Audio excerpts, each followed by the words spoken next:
चला तर पुढे जाऊया आपण. पुढच्या प्रश्नाकडे वळूया आपण. बघा प्रश्न क्रमांक दुसरा या ठिकाणी काय आहे बघा. प्रश्न क्रमांक दुसरा, तर तुम्हाला खाली प्रश्न सोडवायचे. तुम्हाला 7 प्रश्न दिलेत, तुम्हाला कोणतेही 5 सोडवायचे आहे. प्रश्न क्रमांक पहिला आहे तुम्हाला, प्रदूषणावर मात करणे. आवाज बंद ठेवायचा बाळांनो तुमचा. कोणाचा आवाज चालू आहे? रोशन आवाज बंद ठेव, जेव्हा गरज तेव्हा चालू करा. हं. तर प्रदूषणावर मात करणे, बघा प्रश्न काय आहे तुमचा. प्रदूषणावर मात करणे हे प्रभावी पर्यावरणीय व्यवस्थापनाचे माध्यम आहे. प्रभावी माध्यम आहे हे तुम्हाला पटवून द्यायचं आहे. तुम्हाला पटवून द्यायचं आहे. काय बघा उत्तर याचं, तर प्रदूषणावर मात करायची आपल्याला आहे. तर बघा तुम्हाला या ठिकाणी थोडस कमी करतो, मोठं झालेलं आहे. हा, तर बघा इथे काय दिलं तुम्हाला यांनी. एक सेकंड.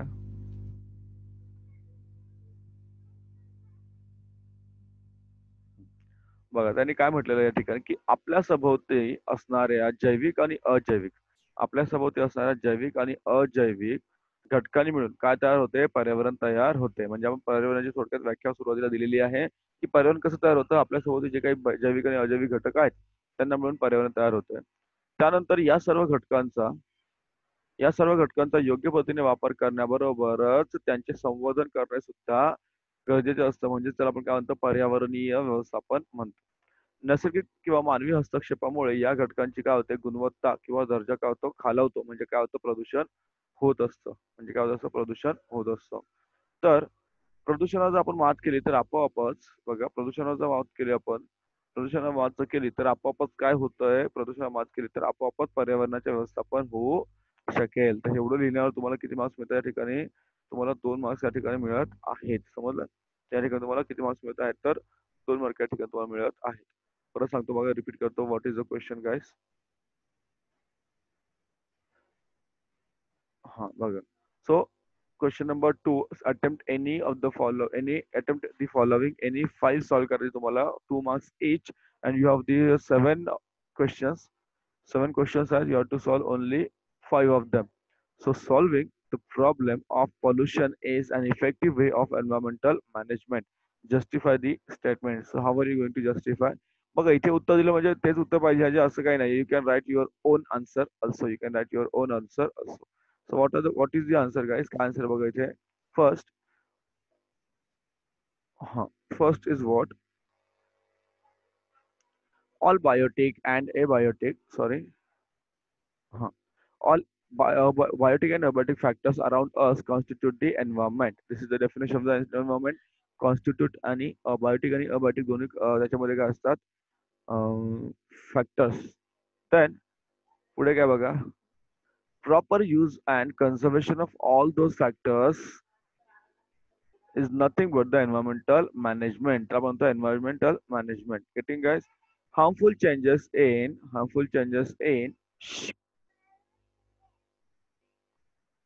okay.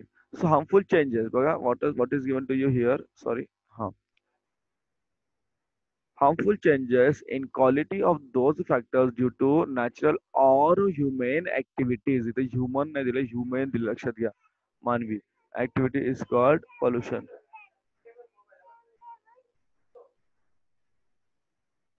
Right?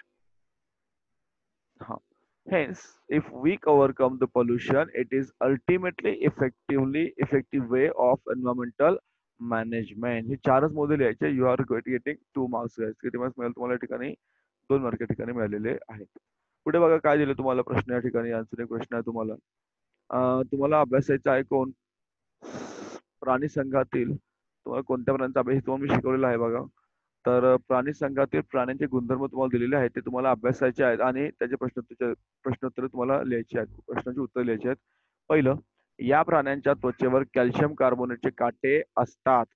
हे प्राणी फक्त समुद्रातच आढळतात. हे प्राणी नलिकापाद यांच्या साहाय्याने प्रचलन करतात. यांचे कंकाल हे कॅल्शियमयुक्त कंटकींचे किंवा पट्टिकांचे बनलेले असते. ही माहिती दिलेली आहे.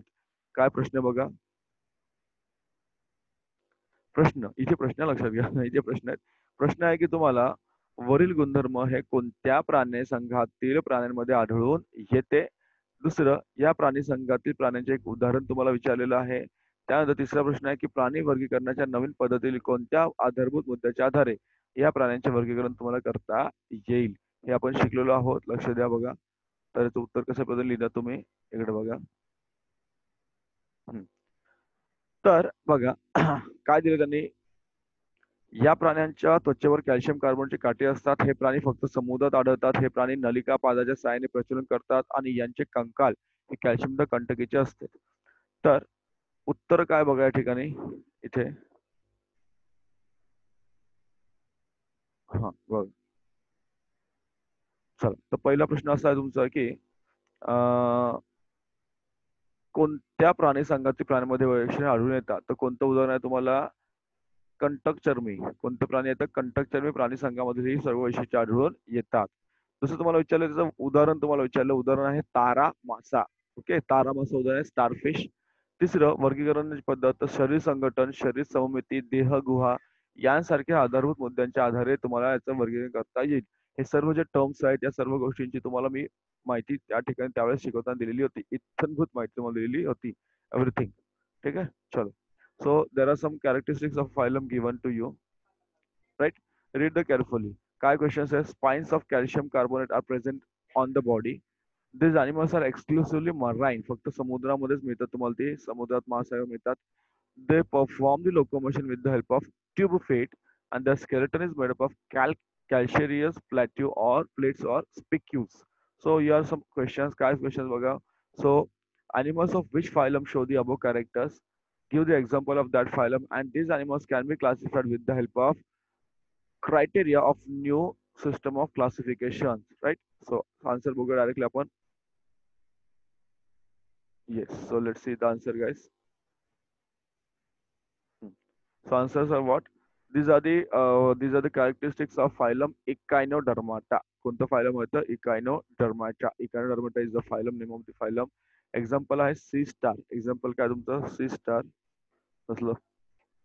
Example is a sea star. And what are the characteristics of classifying? बघा काय काय तुमचं like body organization, body symmetry, and body cavity.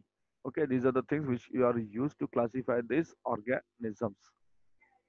चला आता पुढे जाऊया आणखी पुढच्या प्रश्नाकडे. तर एक पॅटर्न झाला. असेच प्रश्न विचारायचे असं नाही, परंतु अशा प्रकारचे प्रश्न विचारले जाऊ शकतात. तुम्हाला पुढे काय दिलंय बघा. एक तुम्हाला आकृती दिलेली या ठिकाणी बघा. दिसतं तुम्हाला ही आकृती आहे. तर शेजारी आकृती कोणत्या उपचार पद्धतीची सूचक आहे. या उपचार पद्धतीचा अवयव रोपण्यासाठी कोणता फायदा होऊ शकतो. जैवतंत्रज्ञान जसे उपयुक्त आहे तसे काही प्रमाणात हानिकारक आहे. हानिकारकही आहे. याविषयी तुम्हाला तुलनात्मक दृष्टीने तुमचं मत मांडायचं आहे. बरोबर. तुम्हाला या ठिकाणी दिसत असेल की मूलपेशी. बरोबर. स्टेम सेल म्हणतो आपण त्याला. मूलपेशी स्टेम सेल. तर ही तुम्हाला या ठिकाणी कोणती पद्धत आहे बघा. तर आपण जाऊया उत्तराकडे आपल्या. हा. तर या ठिकाणी जर बघितलं आपण बघा. तुम्हाला ही आकृती या ठिकाणी पूर्ण दाखवली आहे. तर या ठिकाणी आपण स्टेम सेलचा वापर केला होता. या आकृतीमध्ये मूलपेशींचा वापर करून अवलंबून येणारी कोणती पद्धत आहे तर पुनरुज्जीवन पद्धत या ठिकाणी उपचार पद्धती वापरलेली आहे. स्टेम सेलचा पदार्थ जसं मूलपेशीपासून परत चेतीपेशी तयार होतात. त्यानंतर तुम्हाला यकृत सुद्धा म्हणजे या मूलपेशीपासून आपण काय करू शकतो वेगवेगळे अवयव ठिकाणी तयार करता येतात. या पद्धतीमुळे निकामी झालेले अवयव मूलपेशींच्या सहाय्याने तयार करून बदलता सुद्धा येऊ शकतात. उदाहरणार्थ यकृत बदलता येतं, आतडी बदलता येतात, हृदय सुद्धा बदलता येतं. बरोबर. किडनी सुद्धा बदलता येते. किडनी म्हणजे काय तुमचं मूत्रपिंड. ठीक आहे. अरे पुढचा प्रश्न होता मी तिथेच घेतला मिक्स केला तुमचा प्रश्न. ठीक आहे. चला. See what is the question guys. Question number 3 पाहतोय मी. मग क्वेश्चन 4 मिक्स करून टाकला. So you are given this diagram here. You are given this diagram here. दिसतं तुम्हाला. In this diagram you can see guys stem cells या ठिकाणी दिले तुम्हाला. स्टेम सेल दिसतं तुम्हाला सगळ्यांना स्टेम सेल्स. आता स्टेम सेल दिले तुम्हाला विचारलं आहे की which therapy is shown in this picture and which will be the possible benefits of this therapy in organ transplantation. Organ transplantation साठी कोणती थेरपी यूज होते आणि काय आहे त्याच्यामध्ये तुम्हाला useful things. Let's see here. हा. So the picture shows regenerative therapy. कोणती थेरपी आपल्याला या regenerative therapy या ठिकाणी वापरता बघा. Regenerative therapy is used in this using stem cells. Regenerative therapy using stem cell या ठिकाणी वापरतात. And it is possible to develop organs like liver, kidney from the stem cells. बघा. ओके, इथे actually Marathi diagram इंग्लिशचा diagram पाहिजे, मराठीचा diagram चुकून आलेला आहे. ते माझ्याकडून नाही आले ते जसं आहे तुमच्या तिथून घेतलेलं आहे. सो टू रिप्लेस, सॉरी, हा, so it is possible to replace like kidney liver हे सगळं तुम्ही वापरून त्या ठिकाणी रिप्लेस करू शकता, because they are the failed ones. ते काय तर फेल्ड वन्स आहेत. चला पुढे जाऊया पुढच्या प्रश्नाकडे आपल्या. काय प्रश्न बघा. मागचा प्रश्न मी चुकून तो प्रश्न तिकडे घेतला होता. तर प्रश्न क्रमांक चौथा काय तुम्हाला या ठिकाणी, प्रश्न क्रमांक चौथा इथे, की जैव तंत्रज्ञान जसे उपयुक्त आहे तसे काही प्रमाणात हानिकारक आहे, याविषयी तुम्हाला तुमचं मत मांडायचं आहे. बायोटेक्नॉलॉजी जैव तंत्रज्ञान त्या ठिकाणी त्यांनी मांडलेलं आहे बघा. काही फायदे आणि तोटे पण या ठिकाणी त्यांनी समोर समोर मांडलेले आहेत आपल्या. काय फायदे आणि काय तोटे आहेत जैव तंत्रज्ञानाचे बघा इथे. ही फायदे असे आहेत की शेतीमध्ये कमी खर्चामध्ये कमी वेळात जास्त उत्पन्न या ठिकाणी मिळतंय. कीटकनाशकांचा वापर या ठिकाणी टाळता येतो, त्यामुळे प्रदूषण होतं का? नाही. जनुकीयदृष्ट्या उन्नत पिकांमुळे अन्नधान्याची गुणवत्ता सुद्धा सुधारत आहे. हे झाले याचे फायदे. पण या बायोटेक्नॉलॉजीमुळे काही तोटे होतात आहे. तर काय कोणकोणते तोटे आहेत बघा. तर जनुकीय संकरण करून सुपर ह्युमन तयार करण्याचा प्रयत्न चाललेला आहे. जनुकीय बदल घडवून आणलेली जनुकीयदृष्ट्या उन्नत पिकांचा पर्यावरणावर आणि सजीवांवर दूरगामी परिणामांचा अभ्यास नाही. जनुकीयदृष्ट्या उन्नत पिकांच्या स्वामित्व हक्कामुळे, ज्याला पेटंट म्हणतात, श्रीमंत देशांकडून गरीब देशांची आणि सामान्य शेतकऱ्यांची आर्थिक पिळवणूक होत आहे. जनुकीय बदल घडवून तयार केलेल्या कीड प्रतिकारक पिकांच्या वाणामुळे काही चांगल्या कीटकांना सुद्धा हानी पोहोचत आहे. कारण कीटकनाशक, काही काही कीटक चांगले असतात ते सुद्धा यांच्यामुळे काय होतात, मारले जात आहे. समजतंय? परत रिपीट करतो बघा question. Yes. So what are the question? What is the question, guys? Question number four. Biotechnology is not only beneficial, but it has some harmful effects too. You have to express your opinion about this statement. आता याचं जे उत्तर आहे ना, ते तुमच्या स्वतःच्या प्रत्येकाच्या स्वतःच्या सगळ्यांचा आन्सर वेगळा असू शकतो. आणि तुमचं प्रत्येकाचं आन्सर हे ऍक्सेप्टेड आहे, लक्षात घ्या. So they have given some advantages and some disadvantages. So what are the advantages, guys? Let's see. High yield in less time and less expenses. We can avoid the use of pesticides and thereby pollution. Quality of food and food grains has been improved. So what are the disadvantages, guys? Attempts to, sorry, huh, attempts to develop superhuman through genetic manipulation. No study about long-term effect of GM crops on environment and living organisms. Financial loot of poor countries and farmers due to monopoly through patenting of GM crops. Genetically modified pest-resistant crops may prove harmful to beneficial insects. ठीक आहे. So अशा काही गोष्टी असतात तुमच्या बायोटेक्नॉलॉजीच्या. काही चांगल्या गोष्टी आहेत, काही few things are not good. तुम्हाला पुढे काय विचारलं आहे की तुमच्या शाळेसाठी तुम्हाला काय करायचं आहे, तर आपत्तीपूर्व व्यवस्थापनासाठी कोणकोणत्या बाबी तुम्हाला तपासून पाहायच्या आहेत. ठीक आहे, चला. हा, तर तुमचा जो प्रश्न आहे काय, परत रिपीट करतो बघा प्रश्न इथे. सॉरी, प्रश्न क्रमांक 5. तुमच्या शाळेसाठी तुम्हाला आपत्तीपूर्व व्यवस्थापन साठी कोणकोणत्या बाबी तुम्हाला तपासून पाहायच्या आहेत. शाळेमध्ये तुम्हाला काय करायचं, डिझास्टर मॅनेजमेंट करायचं आहे. तर तुम्ही काय काय गोष्टी पाहून तपासून बघाल बघा. तर आपत्ती व्यवस्थापन म्हणजे काय, सॉरी, आपत्तीपूर्व व्यवस्थापन म्हणजे काय, आपत्ती येण्याच्या आधी. तर विविध संभाव्य आपत्तींना सामोरे जाण्याची क्षमता मिळवणे म्हणजे आपत्तीपूर्व व्यवस्थापन होय, डिझास्टर मॅनेजमेंट. शाळेतील संभाव्य आपत्ती कोणकोणत्या असू शकतात. आता नैसर्गिक आपत्ती जसं कोणतं, भूकंप येणे, वादळ येणे, मानवनिर्मित आग, सॉरी, भूकंप, वादळ हे नैसर्गिक झाले. मानवनिर्मित कोणकोणते आहेत, तर आग झालं, प्रयोगशाळेमध्ये एखादा अपघात झाला, चेंगराचेंगरी झाली, हे तुमचे काय झाले, तर मानवनिर्मित अपघात होऊ शकतात शाळेमध्ये. कारण शाळेमध्ये एकाच वेळेस वर्ग सुटले की बाहेर जाताना मुलांची गर्दी होते, कधी कधी चेंगराचेंगरी होऊ शकते. प्रयोगशाळा असते शाळेमध्ये, एखादा अपघात होऊ शकतो, होऊ नये पण होऊ शकतो. आग लागण्याची शक्यता असते. नैसर्गिक गोष्टी तर आपल्या हातामध्ये नाहीच आहेत, त्या कुठे येऊ शकतात. भूकंप आहे, वादळ आहे. तर अशा प्रकारे तुम्ही काय करू शकता की आपत्तीच्या प्रकारानुसार आवश्यक तुम्ही पूर्वतयारी करू शकता. अभिरूप सराव, अग्निशामक यंत्रणा, प्रथमोपचार पेटी आणि आपत्कालीन मार्ग, या सर्व गोष्टी तुमच्या शाळेमध्ये तुम्हाला हव्यात. या सर्व गोष्टी तुमच्या शाळेमध्ये हव्यात.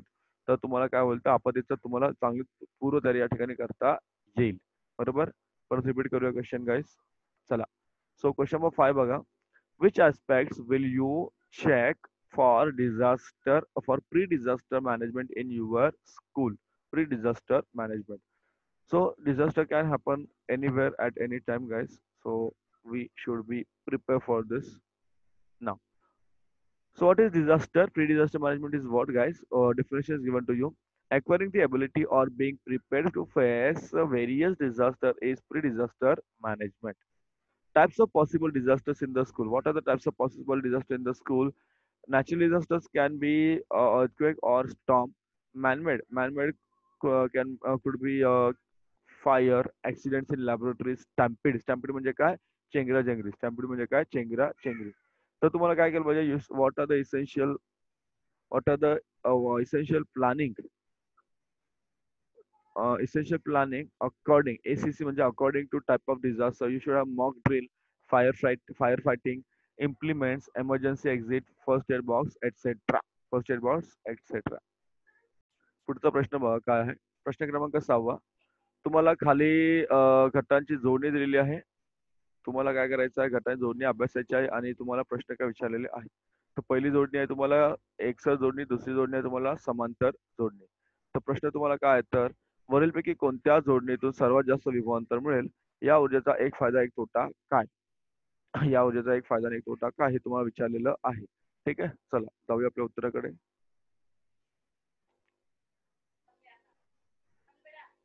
हा, तर तुम्हाला ए मध्ये जी आकृती दाखवलेली आहे ती कोणती आहे तर तुमची आकृती कोणती आहे ती एक्स जोडणी आहे आणि बी मध्ये जे आहे ना ते बी मध्ये कोणती आहे समांतर जोडणी आहे. तर एक्स जोडणीमुळे काय होतं या ठिकाणी विभवांतर आपल्याला सर्वात जास्त मिळतं. लक्षात घ्या, एक्स जोडणीमुळे विभवांतर जास्त मिळतं, समांतर जोडणीमुळे विभवांतर जास्त मिळत नाही. तर याचा तोटा काय आणि फायदा काय बघा. तर सौर ऊर्जा फक्त सूर्यप्रकाश असतानाच तयार होत असल्याने इतर वेळी वापरावयाची असल्यास विद्युत घटामध्ये साठवून ठेवावी लागते. आणि फायदा असतो की सौर ऊर्जा हा पर्यावरण स्नेही ऊर्जेचा प्रकार आहे. त्यामुळे कोणत्याही प्रकारचे प्रदूषण होतं का? नाही होत. कोणत्या प्रकारचे प्रदूषण होत नाही. समजलंय? तर अशा प्रकारे एक फायदा आणि एक तोटा या ठिकाणी दाखवलेला आहे आपल्याला. परत रिपीट करूया क्वेश्चन बघा इथे. Observe the connecting cells in the following image and you have to answer. लक्ष द्या. So here these two cells here these two cells are in a series and these two cells are in parallel. लक्षात घ्या series आणि parallel मध्ये ते दोन cells आहेत. You are asked that which connection will give the maximum potential energy. So this connection A will give the maximum potential energy and give one advantage and one disadvantage of this energy. समजलं? So what are the advantages? What are the disadvantages, guys? Let's see. बघूया. So answer काय बघा इथे. Type of connection in solar cell A is in series connection and it will give maximum potential difference. And what is advantage? Solar energy is eco-friendly source of energy. It does not cause any pollution. Disadvantage is what? As it can be produced in presence of sunlight only, it needs to be stored in batteries for use, right? So advantage and disadvantage तुम्हाला वापरलेला आहे. ज्या ठिकाणी sunlight आहे त्या ठिकाणी तुम्हाला जेव्हा सनलाईट आहे तेव्हा सनलाईट तुम्हाला यूज होणार नाही तर होणार नाही. ठीक आहे, चला पुढे तुम्हाला काही चिन्ह तुम्हाला दिलेली आहे त्याचा उपयोग काय ह्याचे चिन्हाचा उपयोग काय तुम्हाला विचारलेला आहे. प्रश्न क्रमांक एक, प्रश्न क्रमांक ऑप्शन नंबर 1 आणि ऑप्शन नंबर 2 हे तुम्हाला रिसायकल करतात. आपण याला म्हणतात पुनर्उपयोग आणि या ठिकाणी तुम्हाला दिलेलं पाणी वाचवा. पाणी वाचवा, बरोबर की नाही. तर तुम्ही या चिन्हाचा उपयोग कसा करणार आणि काय काय लिहिणार चिन्हाबद्दल बघा. तर तर पहिलं जे चिन्ह आहे त्याला म्हणतात पुनर्चक्रीकरण रिसायकल म्हणतात त्याला बघा. पुनर्चक्रीकरण रिसायकल आहे. दुसरं चिन्ह आहे तर पाणी वाचवा. पुनर्चक्रीकरण आणि दुसरा पाणी वाचवा.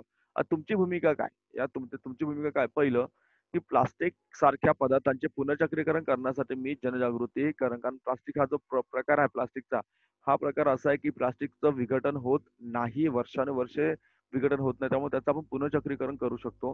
त्यासाठी आपण जनजागृती केली पाहिजे. कारण 50 मायक्रॉन पेक्षा जे काही जाड प्लास्टिक असतं त्यामध्ये तुम्ही काय करू शकता त्याच्यामध्ये त्याचा वापर रिसायकलिंगसाठी होतो. आणि दुसरं चिन्ह तुम्हाला सरळ सरळ दिसतंय की गळकानं तो बंद करत आहे. पाण्याचा थेंबच तो बंद करत आहे. की पाणी जपून वापरण्यासाठी काय काय करता येईल याची मित्रांबरोबर चर्चा करून उपाययोजना आपण करू शकतो. उपाययोजना आपण करू शकतो. पाणी सॉरी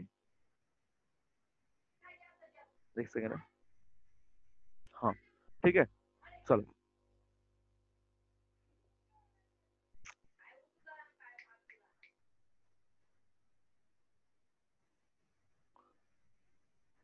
हा पुढचा एक शेवटचा प्रश्न आहे आपल्या क्वेश्चन नंबर 2 मधला बघा. What this symbols indicate and explain our opinion about those symbols. Question symbol number 1, symbol number 2. Symbol 1 represents recycling and symbol 2 represents save water. समजलं? And what you will do? I will increase the public awareness about plastic recycling. I will discuss with my friends about various strategies on judicious use of water and implementations accordingly. Getting guys? चला.